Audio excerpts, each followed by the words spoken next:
Assalamualaikum warahmatullahi wabarakatuh. Kami dari kelompok 4 akan mempresentasikan hasil diskusi kami yang berjudul Mengelola Sumber Daya Manusia Secara Global. Yang beranggota Tabarani Aprilia Susanti NPM 1901010059, Tri Arumsari NPM 1901010071, Abhirama Arya Putra NPM 1901010076,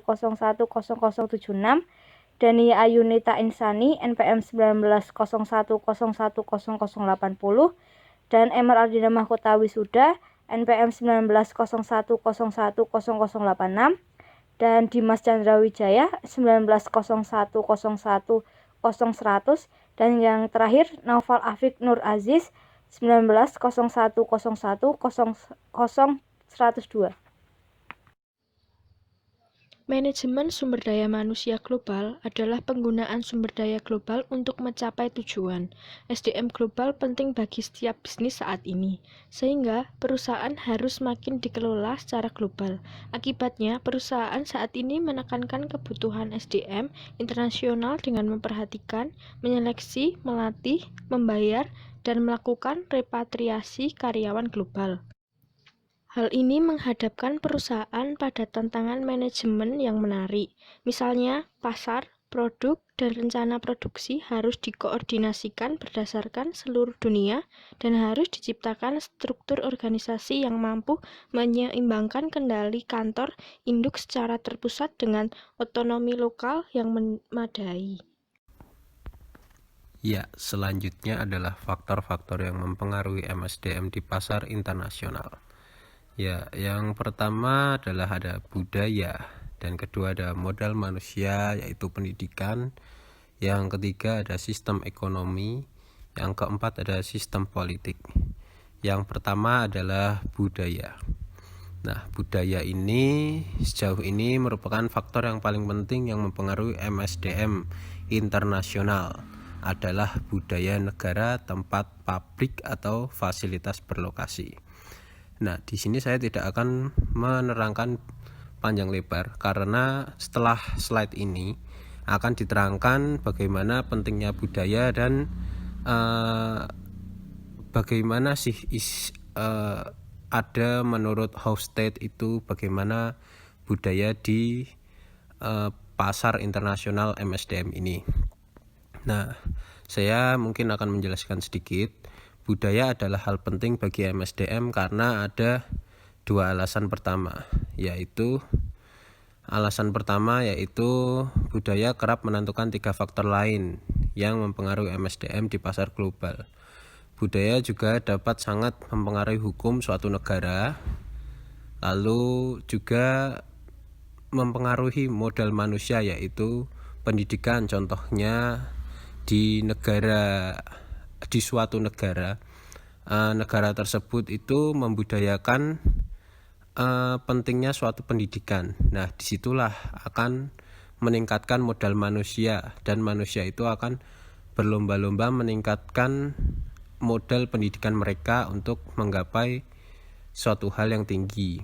Nah, selanjutnya ada sistem politik hukum. Nah, sistem politik hukum ini juga sangat berpengaruh dalam budaya ini. Maksudnya budaya sangat mempengaruhi sistem politik ini dan juga sistem ekonomi. Itulah alasan karena budaya sangat penting di MSDM pasar internasional ini. Dan selanjutnya ada yang namanya modal manusia atau pendidikan. Nah, seperti yang sudah tadi saya sebutkan, contoh di suatu negara itu ini masih berhubungan dengan budaya. Budayanya itu mementingkan suatu pendidikan di suatu negaranya. Seperti ada di Jerman. Nah, di Belanda. Di Belanda itu pemerintah mendanai sistem sekolah yang memampukan siswa masuk ke perguruan tinggi manapun secara gratis. Nah, pendidikan secara gratis ini disediakan bagi warga Uni Soviet juga. dan dapat melahirkan tingkat modal manusia yang tinggi, terlepas dari buruknya infrastruktur dan ekonomi yang diakibatkan oleh sistem ekonomi sosialis tersebut.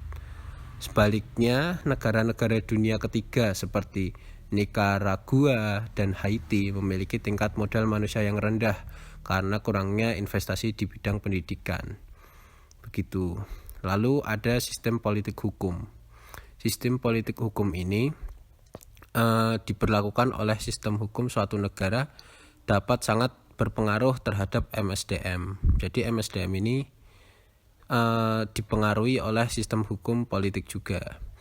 Sistem politik hukum kerap menentukan syarat praktik MSDM tertentu seperti hukum pelatihan, adanya undang-undang kompensasi seperti itu, lalu ada angkatan kerja, pemecatan, dan PHK. Itu semua sudah diatur dalam sistem politik hukum. Nah, dalam hukum-hukum tersebut, negara menciptakan suatu keadilan agar tidak compang-camping di kemudian harinya. Begitulah maksud dari sistem politik hukum. Selanjutnya, sistem ekonomi. Sistem ekonomi suatu negara mempengaruhi MSDM dalam beberapa cara, seperti yang didiskusikan di bab selanjutnya. Di bab sebelumnya, budaya suatu negara sangat berkaitan dengan sistem ekonominya, dan sistem ini menyediakan banyak insentif bagi pengembangan modal manusia. Dalam sistem ekonomi sosialis terdapat banyak sekali kesempatan untuk mengembangkan sistem ekonomi modal manusia karena sistem pendidikannya gratis. Namun di bawah sistem ini juga sedikit sekali insentif ekonomi untuk mengembangkan modal manusia karena tidak ada penghargaan uang terhadap peningkatan modal manusia. Di samping itu, negara-negara bekas blok Uni Soviet investasi individu dalam modal manusia tidak selalu menghasilkan promosi. Malah investasi di partai komunislah yang melahirkan kemajuan karir. Ya, dalam sistem kapitalis terjadi situasi sebaliknya dalam sistem ini. Sedikit sekali kesempatan mengembangkan modal manusia tanpa mengeluarkan biaya tinggi. Namun bagi mereka yang melakukan investasi modal manusia individual, terutama bagi mereka yang melakukan investasi modal melalui pendidikan, mereka akan meraup penghargaan uang sehingga insentif investasi ini sangat besar. Di Amerika itu individualisme itu pekerja yang individual atau gaji individu biasanya mencerminkan perbedaan modal manusia. Seperti yang berskill tinggi akan menerima kompensasi yang lebih tinggi ketimbang yang skillnya lebih rendah. Itu berdasarkan individu, karena Amerika itu sangat mengindividualismekan sistem ekonominya itu individu. Beda dengan Jepang. Jepang itu sistem ekonominya itu berkelompok seperti itu.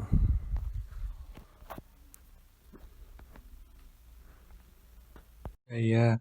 Sejauh ini faktor paling penting yang mempengaruhi sumber daya manusia adalah budaya. Karena budaya dapat mempengaruhi pasar global, dapat mempengaruhi hukum suatu negara, dan juga dapat mempengaruhi modal manusia. Contohnya, jika pendidikan di suatu negara sangat dihargai oleh negara tersebut, maka anggota masyarakat akan menaikkan modal manusia mereka, yaitu pendidikan itu sendiri. Namun, alasan utama budaya menjadi sangat penting di manajemen sumber daya manusia adalah budaya dapat menentukan efektivitas berbagai praktik di dalam manajemen sumber daya manusia.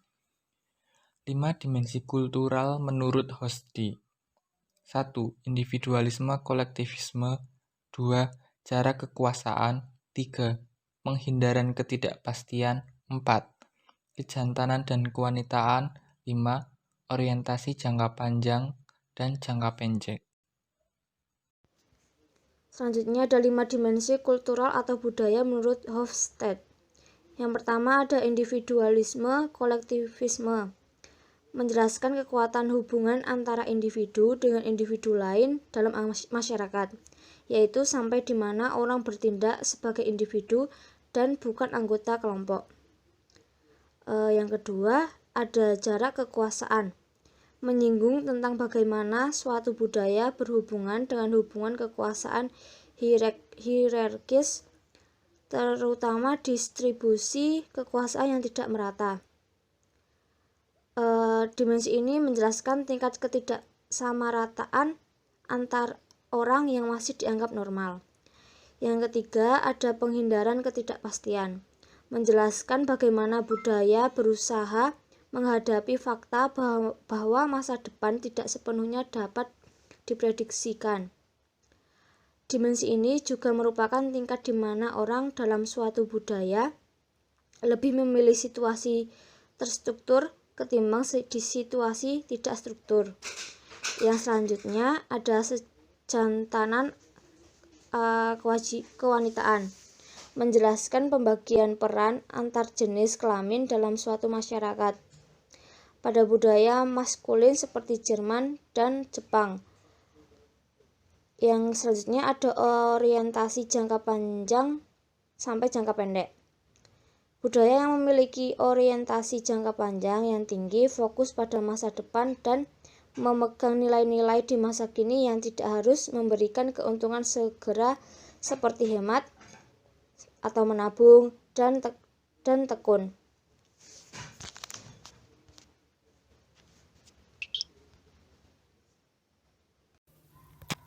Selanjutnya, mengelola karyawan dalam konteks global. Satu negara induk atau parent country adalah negara tempat berdirinya kantor pusat sebuah perusahaan. Misalnya Amerika Serikat adalah negara induk dari General Motors. Yang kedua, negara tuan rumah atau host country adalah negara tempat organisasi negara induk berusaha menempatkan atau sudah menempatkan suatu fasilitas. Contoh dari negara ini adalah Inggris Raya yang menjadi negara tuan rumah bagi General Motors karena GM telah beroperasi di sana.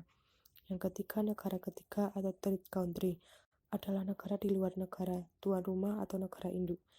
Dan sebuah perusahaan bisa saja memiliki fasilitas di sana ataupun tidak.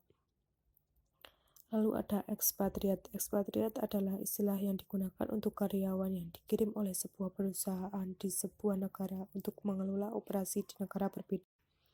Mengingat semakin meningkatnya globalisasi dunia usaha, penting sekali sekarang dibedakan antara berbagai tipe ekspatriat. Satu, parent country nasional (PCN) adalah karyawan yang lahir dan tinggal di negara induk.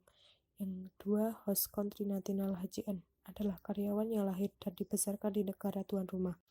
Ketiga terakhir, third country nasional (TCN) adalah sistem MSDM lintas negara atau transnasional dicirikan oleh 3 atribut. Yang pertama yaitu lingkup transnasional. Transnational scope mengacu pada fakta bahwa keputusan MSDM harus diambil dari perspektif global dan bukan nasional atau regional. Hal ini menciptakan kebutuhan untuk membuat keputusan yang menyeimbangkan kebutuhan keseragaman, memastikan keperlakuan adil terhadap semua karyawan, dengan kebutuhan fleksibilitas untuk memenuhi kebutuhan karyawan di berbagai negara. Yang kedua, representasi transnasional, yaitu mencerminkan komposisi multinasional dari para manajer suatu perusahaan. Partisipasi global tidak harus menjamin bahwa tiap negara menyediakan manajer bagi perusahaan. Ini adalah syarat mutlak jika perusahaan ingin mencapai atribut berikutnya. Yang ketiga, proses transnasional. Merujuk pada tingkat di mana perencanaan dan proses pengambilan keputusan perusahaan mencakup representasi dan ide dari berbagai budaya. Atribut ini mengizinkan keragaman sudut pandang dan wawasan terkait keberagaman budaya, sehingga meningkatkan kualitas pengambilan keputusan. Ya, selanjutnya ada tingkat partisipasi global. Nah, kita sering mendengar perusahaan dikatakan multinasional atau internasional. Namun, yang perlu dipahami adalah berbagai level partisipasi dalam pasar internasional. Hal ini penting terutama karena ketika sebuah perusahaan semakin lebih terlibat dalam perdagangan internasional, akan muncul berbagai masalah dalam MSDM. Pada bagian ini kita akan membedah kategori Nancy Adler, menyangkut beberapa level partisipasi internasional yang dapat dipilih oleh perusahaan. Yang pertama ada domestik. Mayoritas perusahaan memulai usahanya dengan beroperasi di dalam sebuah tempat kerja domestik. Sebagai contoh, seorang usahawan memiliki ide membuat produk yang dibutuhkan pasar Amerika Serikat. Lalu pengusaha ini memperoleh modal untuk membangun fasilitas yang memproduksi produk atau jasa dalam jumlah yang memenuhi kebutuhan suatu relung pasar kecil. Hal ini memerlukan perekrutan, pengangkatan, pelatihan, dan kompensasi sejumlah individu yang akan terlibat dalam proses produksi. Dan individu ini biasanya diperoleh dari pasar tenaga kerja lokal. Nah, seiring produk memperoleh popularitasnya, pemilik perusahaan dapat membangun fasilitas tambahan di berbagai belahan dunia untuk mengurangi biaya pengangkutan produk tersebut dalam jarak jauh. Dalam menentukan lokasi fasilitas ini, pemilik perusahaan harus memperhatikan tingkat daya tarik pasar tenaga kerja lokal. Berbagai negara dapat memiliki budaya yang berbeda-beda yang menjadikan area tersebut lebih atau kurang menarik sesuai dengan etos kerja calon karyawan. Demikian juga dengan modal manusia di berbagai area. Dapat sangat beragam karena perbedaan sistem pendidikannya. Sementara itu, perusahaan domestik sekalipun juga dapat mengalami masalah keragaman budaya. Di Amerika Serikat misalnya, representasi wanita dan kaum minoritas semakin meningkat di dalam angkatan kerja. Kelompok ini memiliki pandangan dunia yang berbeda dengan kaum kulit putih biasa. Oleh karena itu, kita semakin melihat penekanan pada pengembangan sistem untuk mengelola keragaman budaya dalam organisasi suatu negara. Walaupun keragaman tersebut dalam skala kecil dibanding keragaman budaya di batas nasional. Penting sekali diingat bahwa perusahaan yang berjalan di level domestik menjadi lingkungan yang situasi budaya, modal manusia, sistem politik hukum, dan sistem ekonomi yang sangat mirip, walaupun ada variasi di negara dan wilayah geografis. Selanjutnya adalah internasional. Bahasan dari internasional ini, seiring semakin banyaknya kompetitor masuk ke pasar domestik, perusahaan menghadapi kemungkinan hilangnya pangsa pasar sehingga kerap kali harus mencari pasar lain untuk produk mereka. Nah, disinilah perusahaan akan naik ke internasional. Lalu sekarang perusahaan menghadapi situasi yang sepenuhnya berbeda dalam hal budaya, modal manusia, sistem politik hukum, dan ekonomi. Sebagai contoh, ketersediaan modal manusia yang paling penting. Sementara keberagaman modal manusia di antara Amerika Serikat dan negara lain lebih besar ketimbang antara negara bagian di Amerika Serikat itu sendiri. Sistem hukum suatu negara juga dapat memunculkan masalah MSDM. Misalnya Prancis memiliki tingkat upah minimum yang relatif tinggi yang mendorong naiknya biaya buruh. Di samping itu, regulasi menjadikan pemecatan atau PHK karyawan sebuah hal yang sangat sulit dilakukan. Dan seterusnya, akan banyak semakin tingkat level pasar di internasional ini pasti akan menimbulkan banyak permasalahan, dan itu harus dipecahkan oleh perusahaan. Yang lebih tinggi lagi adalah multinasional. Jika perusahaan internasional membangun satu atau beberapa fasilitas di negara lain, maka perusahaan multinasional membangun fasilitas di sejumlah negara untuk menghasilkan biaya produksi dan distribusi yang lebih rendah di berbagai lokasi. Jadi kalau domestik itu hanya di daerah, kalau internasional itu di negara-negara bagian. Nah, kalau multinasional itu sudah di negara-negara yang sudah luas. Nah, jadi ini penjelasannya. Perusahaan multinasional membangun fasilitas di sejumlah negara untuk menghasilkan biaya produksi dan distribusi yang lebih rendah di berbagai lokasi. Biaya produksi yang lebih rendah dicapai melalui pergeseran produksi dari lokasi biaya tertinggi ke lokasi biaya terendah. Nah, sebagai contoh, sebagian pabrik mobil utama Amerika Serikat memiliki pabrik di seluruh dunia. Jadi itu akan mengurangi biaya seperti biaya pengiriman atau produksi. Jadi tidak rumit harus terpusat produksi di suatu negara tertentu dan harus dikirimkan, disebarkan, didistribusikan. Tidak. Jadi di setiap negara sudah ada sistem produksinya sendiri dan berlanjut ke bisnisnya.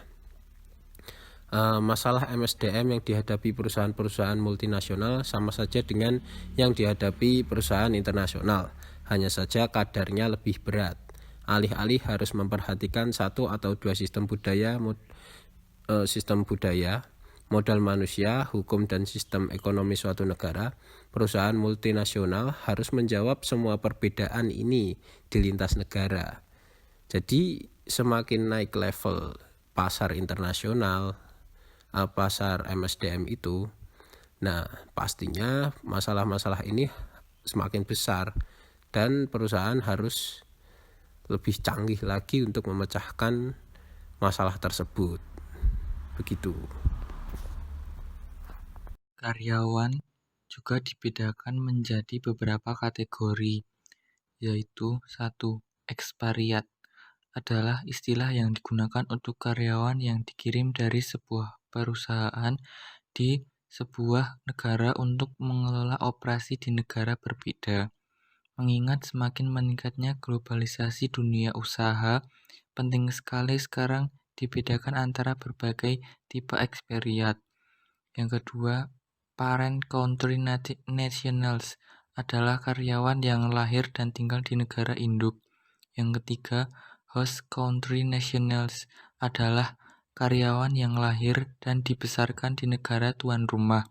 Yang terakhir, yang keempat, third country nationals adalah karyawan yang lahir di negara selain negara induk dan negara tuan rumah tetapi bekerja di negara tuan rumah. Oleh karena itu, manajer yang lahir dan dibesarkan di Brazil tetapi pekerjaan oleh sebuah perusahaan yang berlokasi di Amerika Serikat lalu ditugaskan untuk mengelola operasi di Thailand akan tetap dikatakan third country nationals. Yang selanjutnya yaitu implementasi sistem SDM global. Salah satu contoh implementasi sistem SDM global yang sangat baik yaitu McDonald yang memperbolehkan cabangnya di negara-negara lain untuk menciptakan praktik bisnis, misalnya roti dan kemasan mereka sendiri untuk melayani selera lokal. Tanpa pendekatan tersebut yang seimbang, organisasi tidak akan mampu memenuhi kebutuhan pasar lokal secara efektif. Singkatnya, pola pikir kepemimpinan global adalah kemampuan untuk mengambil pandangan global dan mampu menerapkan perspektif tersebut ke negara lain. Dengan mempertimbangkan aspek budaya, membuat sistem SDM global lebih dapat diterima oleh masyarakat global. Selanjutnya ada implementasi sistem SDM global. Membuat sistem SDM global lebih dapat diterima.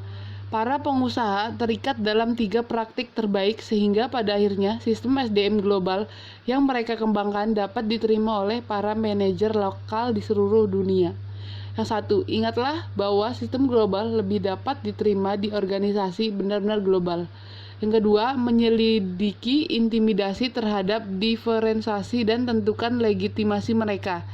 Yang ketiga, cobalah untuk bekerja dalam konteks budaya perusahaan yang kuat. Yang kedua, mengembangkan sistem SDM global yang lebih efektif.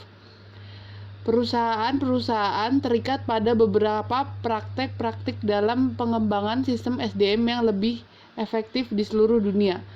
Yang pertama, membentuk jaringan SDM global.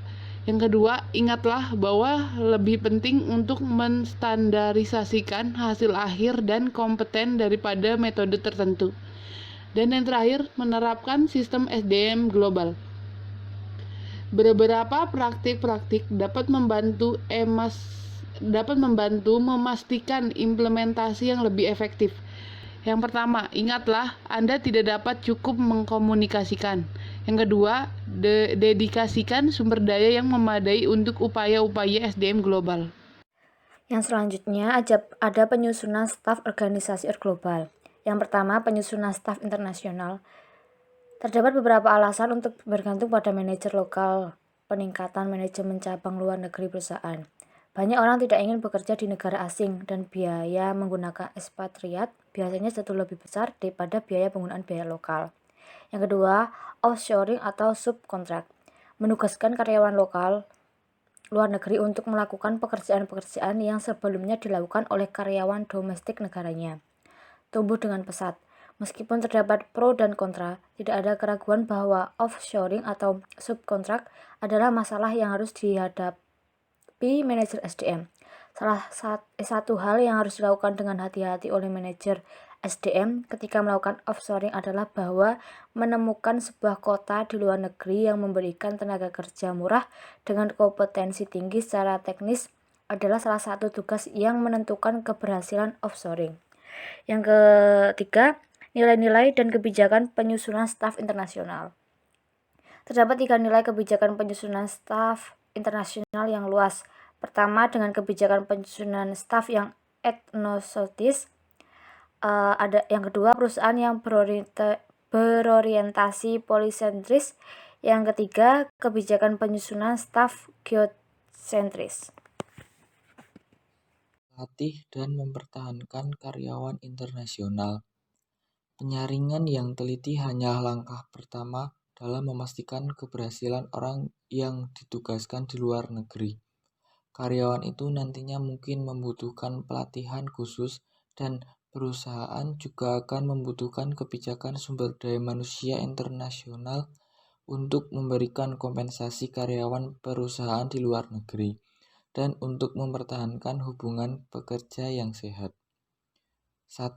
Mengorientasikan dan melatih karyawan pada penugasan internasional. Pelatihan yang dibutuhkan untuk keberhasilan di luar negeri ada 4. 1. Berfokus pada dampak dari perbedaan budaya. 2. Bertujuan untuk membuat para partisipan memahami bagaimana sikap baik, negatif maupun positif. Yang ketiga, memberikan pengetahuan faktual tentang negara tujuan. Yang keempat, meningkatkan keterampilan seperti bahasa dan keterampilan penyesuaian dengan adaptasi. Kedua, tren dalam pelatihan ekspatriat. Pertama, tidak hanya memberikan pelatihan lintas budaya sebelum keberangkatan, justru makin banyak perusahaan yang memberikan pelatihan lintas budaya yang berkelanjutan di negara tujuan selama tahap awal sebuah penugasan ke luar negeri. Kedua, para pengusaha menggunakan para manajer yang kembali sebagai sumber untuk menuai penetapan pikiran global dari staf mereka di kantor pusat. 3. Kompensasi ekspatriat. Kompensasi internasional memberikan banyak permasalahan yang rumit. Di satu sisi, terdapat logika dalam mempertahankan skala penggajian dan kebijakan perusahaan, sehingga direktur pemasaran per divisi di seluruh dunia menerima pembayaran yang memiliki kisaran yang sama dengan perbedaan yang tipis. Akibatnya, salah satu kesulitan terbesar dalam mengelola kompensasi total pada level multinasional adalah membuat sebuah ukuran kompensasi yang konsisten antar negara-negara yang membuat kredibilitas antar negara. Yang keempat, pendekatan neraca. Pendekatan yang paling umum untuk membuat rumusan pembayaran ekspariat adalah dengan menyamakan daya beli lintas negara, sebuah teknik yang dikenal dengan pendekatan neraca.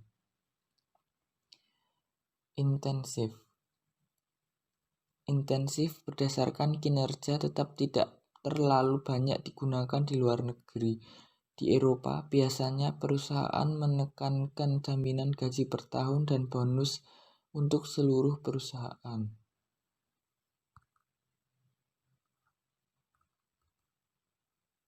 Yang keempat, penilaian kinerja pada manajer internasional. Adanya perbedaan budaya di sini dapat membuat penyimpangan penilaian. Jadi, para atasan di negara setempat mungkin mengevaluasi seorang manajer. Yang kelima, terorisme, keamanan, dan sumber daya manusia global. Meningkatnya ancaman terorisme memenuhi kegiatan sumber daya manusia domestik dan luar negeri. Secara domestik, misalnya, bukti anekdot menyarankan bahwa hukum dan prosedur federal anti-teroris yang baru mempengaruhi kemampuan pengusaha untuk mengimpor dan mengekspor tenaga kerja. Selanjutnya adalah hubungan pekerja internasional. Yang pertama adalah sentralisasi. Sentralisasi adalah pemusatan, yaitu secara umum kesepakatan kolektif di Eropa Barat lebih mungkin berorientasi seluruh industri atau secara regional itu dibandingkan dengan AS. Sedangkan di AS umumnya terjadi pada tingkat perusahaan atau pabrik saja. Jadi tiap daerah itu memiliki kesepakatan hubungan pekerja itu berbeda-beda. Lalu ada struktur serikat pekerja, yaitu kecepatan kolektif Eropa lebih terpusat dan serikat pekerja lokal cenderung memiliki ekonomi dan kekuatan membuat keputusan yang tidak terlalu besar daripada di AS. Yang ketiga ada organisasi pengusaha. Organisasi pengusaha ini lazimnya kesepakatan seluruh industri Eropa. Jadi ini sudah ada kesepakatan dari seluruh Eropa tentang organisasi pengusaha ini.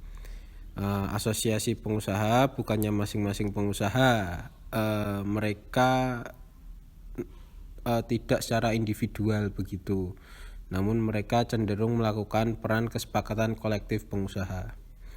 Yang keempat ada pengakuan serikat pekerja, yaitu pengakuan serikat pekerja atas kesepakatan kolektif di Eropa Barat adalah jauh lebih informal daripada di AS. Lalu ada yang kelima keamanan serikat pekerja. Dan yang keenam ada isi lingkup kesepakatan, yaitu kesepakatan pekerja manajemen Amerika Serikat cenderung untuk berfokus pada upah dan jam kerjanya, kondisi kerja, penanganan keluhan, pemogokan. Dengan beberapa pengecualian, pemogokan umumnya tidak terlalu sering terjadi di Eropa. Partisipasi pekerja. Partisipasi pekerja memiliki sebuah sejarah yang panjang di Eropa, di mana partisipasi ini berlanjut jauh lebih melebihi hal-hal seperti pembayaran dan kondisi kerja. Mengapa penugasan internasional gagal? Tingkat pengembalian yang sangat dini mungkin adalah indikator yang paling jelas. Meskipun demikian, sebagian ekspatriat mungkin gagal tanpa indikator yang jelas dengan meningkatkan biaya tersembunyi, sehingga mengurangi produktivitas dan memberikan pengaruh negatif pada relasi dan pelanggan. Salah satu cara untuk mengurangi masalah penugasan adalah hanya dengan memperpendek lamanya penugasan sesuatu yang dikerjakan pengusaha. Hal yang bisa mengakibatkan penugasan internasional gagal adalah ketidakmampuan pasangannya menyesuaikan diri, ketidakmampuan manajer itu untuk menyesuaikan diri, masalah keluarga lainnya, ketidakmatangan pribadi atau emosional manajer, dan ketidakmampuan untuk menghadapi tanggung jawab luar negeri yang lebih besar. Bidang manajemen SDM global dikarakteristikan oleh 3 pendekatan, yaitu 1. Manajemen SDM global menekankan manajemen lintas budaya atau cross-cultural management, yaitu melihat perilaku manusia dalam organisasi dari perspektif internasional. 2. Dikembangkan dari hubungan industrial, komparatif, dan literatur manajemen SDM dan berusaha untuk menggambarkan, membandingkan, dan menganalisis sistem SDM di beberapa negara. Yang ketiga, berusaha untuk memberikan fokus pada aspek manajemen SDM di perusahaan-perusahaan multinasional. Yang selanjutnya yaitu globalisasi mempengaruhi diri manajer. Pada saat ditugaskan di tempat lain, ia harus mampu mengelola suatu angkatan kerja yang mungkin sangat berbeda kebutuhan, aspirasi, dan sikapnya dibanding dengan mereka yang berasal dari negaranya sendiri. Hal tersebut dapat menjadi tantangan awal manajer saat melakukan tugasnya, dan lama-kelamaan manajer akan terbiasa dengan budaya, kebutuhan, dan sikap pekerja pada negara tersebut. Dan di negara sendiri, manajer juga harus bekerja dengan pimpinannya, rekan kerja, dan bawahan yang mungkin lahir dan dibesarkan dalam budaya yang berbeda pada negara tersebut. Jenis-jenis organisasi global. Yang pertama, Multinational Corporation atau MNC, merupakan perusahaan dengan pendekatan etnosentris karena menjalankan operasional di banyak negara, tetapi pembuatan keputusan utama dilakukan di perusahaan di negara asal. Contohnya Sony, ExxonMobil, dan Deutsche Bank. Yang kedua, Transnational Corporation atau TNC, merupakan organisasi dengan pendekatan polisentris karena menjalankan operasional di banyak negara dengan cara mendesentralisasikan pengelolaan perusahaan, terutama strategi pemasaran pada manajemen lokal. Contohnya yaitu MCD. Yang ketiga, Borderless Organization, merupakan perusahaan dengan pendekatan geosentris karena menjalankan operasional di banyak negara dengan cara menghilangkan hambatan geografis yang bersifat artifisial melalui penghapusan pembagian divisi berdasarkan negara atau penghapusan divisi struktural. Demikian presentasi dari kelompok kami. Bila ada kesalahan atau salah kata, mohon dimaafkan. Semoga bermanfaat. Wassalamualaikum warahmatullahi wabarakatuh.